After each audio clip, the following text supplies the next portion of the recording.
Hello दोस्तों। वैसे तो आजकल सभी को पता है मकर संक्रांति पर क्या क्या करना चाहिए, फिर भी कुछ जानकारियां ऐसी होती हैं जिनके बारे में हमें पता नहीं होता है। तो आज हम उन्हीं बातों का पता करेंगे कि वह सब मकर संक्रांति पर किया तो जाता है, पर क्यों किया जाता है। जैसे मकर संक्रांति पर तिल गुड़ के लड्डू। मकर संक्रांति को हिंदू धर्म के प्रमुख त्योहारों में गिना जाता है, जिसे बड़े ही हर्षोल्लास के साथ मनाया जाता है। इस साल यानी 2025 में मकर संक्रांति 14 जनवरी को पड़ रही है। मंगलवार 14 जनवरी को 9:03 पर भगवान सूर्य मकर राशि में प्रवेश करेंगे। ऐसे में 14 जनवरी को मकर संक्रांति मनाई जाएगी। इस दिन को लेकर काफी मान्यताएं, जैसे मकर संक्रांति के दिन खिचड़ी खाना, इस पर्व पर विशेष रूप से तिल गुड़ के लड्डू बनाए जाते हैं, और भी स्नान और दान का भी काफी महत्व है। क्योंकि आज के दिन मलमास खत्म होते हैं, इसलिए भी मकर संक्रांति का विशेष महत्व है। हाँ, मकर संक्रांति पर लगभग हर घर में तिल गुड़ के लड्डू बनाए जाते हैं। कहा जाता है कि तिल के लड्डू बनाना शुभ माना जाता है। तिल के लड्डू न सिर्फ स्वाद बल्कि सेहत के लिए भी काफी अच्छे माने जाते हैं। वह मकर संक्रांति के दिन तिल के लड्डू बनाने के पीछे धार्मिक, आध्यात्मिक और वैज्ञानिक तीनों कारण छिपे हैं। तो आइए पंडित रमाकांत मिश्रा जी से जानते हैं कि इस मकर संक्रांति पर क्यों विशेष रूप से तिल के लड्डू बनाए जाते हैं और खाए जाते हैं। क्यों बनाए जाते हैं मकर संक्रांति पर तिल के लड्डू। मकर संक्रांति के दिन तिल गुड़ के लड्डू बनाने के पीछे धार्मिक, आध्यात्मिक, स्वास्थ्य, इन तीनों कारणों का भेद है। बता दें कि तीनों की दृष्टि से इसे शुभ माना जाता है। धार्मिक दृष्टि से देखा जाए तो मकर संक्रांति के दिन तिल और गुड़ के लड्डुओं का दान करना बेहद पुण्यदायी होता है। वही इसके पीछे एक पौराणिक कथा भी प्रचलित है, जो हमें मकर संक्रांति के दिन तिल गुड़ के लड्डुओं का महत्व बताती है। पौराणिक कथाओं के अनुसार एक बार सूर्यदेव अपने पुत्र शनि से काफी क्रोधित हो गए थे। सूर्यदेव ने इतने क्रोधित हो गए कि उन्होंने अपने तेज से शनिदेव का कुंभ राशि वाला घर जला दिया।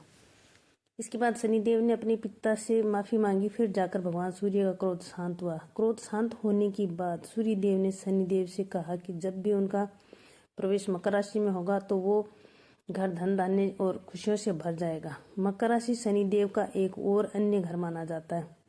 इसके बाद जब भगवान सूर्य शनिदेव के घर में प्रवेश कर पहुंचे तो पुत्र शनि ने अपने पिता सूर्यदेव का तिल से पूजा कर स्वागत किया। साथ ही शनिदेव ने अपने पिता को तिल और गुड़ खाने के लिए दिया। क्योंकि शनिदेव का कुंभ वाला घर जल गया था, कुंभ के जलने के बाद वहां सब कुछ जलकर खाक में तब्दील हो गया था, किंतु काला तिल जस का तस रखा हुआ था। सूर्य के घर पधारने के बाद शनिदेव ने उनकी पूजा काले तिल से की। इसी से सूर्यदेव काफी प्रसन्न हुए। तब से मान्यता है कि मकर संक्रांति के दिन तिल से सूर्यदेव की पूजा करेगा और उसे सूर्य के आशीर्वाद के साथ साथ शनिदेव का भी आशीर्वाद मिलेगा। ज्योतिष दृष्टि से यही कारण है कि मकर संक्रांति पर तिल के लड्डू बनाने और खाने की परंपरा, और यही कारण है कि मकर संक्रांति पर तिल का विशेष महत्व माना जाता है।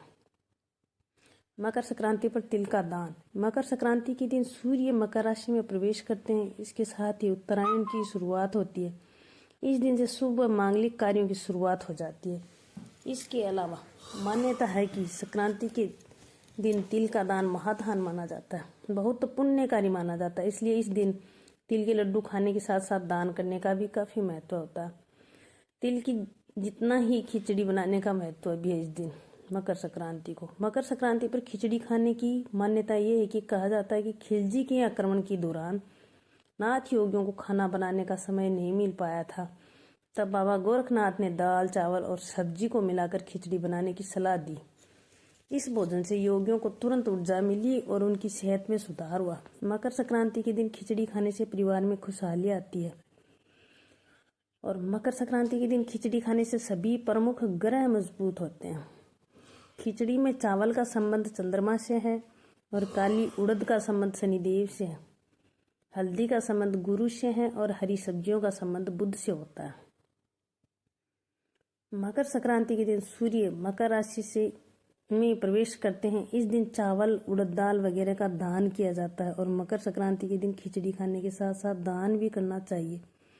मकर संक्रांति को खिचड़ी पर्व भी कहा जाता है। इसी प्रकार से मकर संक्रांति का पूर्व 16 से मनाया जाता है और खुशियां बांटी जाती है और बटोरी जाती है।